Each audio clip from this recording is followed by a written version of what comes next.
Whether you're trolling or you're casting, one thing to take into consideration is pairing your rod with your line. Today we're using Fireline, and with Fireline having zero stretch, what you need the rod to do is you need it to absorb the shock of the fish shaking its head and fighting that lure.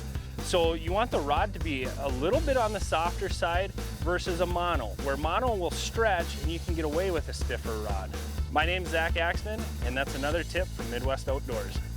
One of the most unavoidable things, especially when fishing rock and woods, is getting snagged. But lures aren't cheap. So here's a couple ways to get your bait unsnagged if you find yourself in this predicament. First one, make sure your line is tight. You want to bow it like a bow and arrow, put a little more tension in it, and snap it. And like that, our bait came out. Now this is for the less faint of heart. What we're gonna do here is we're actually gonna unscrew our reel. You wanna leave a little slack in the line while you're doing this. Make sure it's clicked over, okay? Make sure your line is taut. Now what you're gonna do, you wanna point your rod at where you're hung up.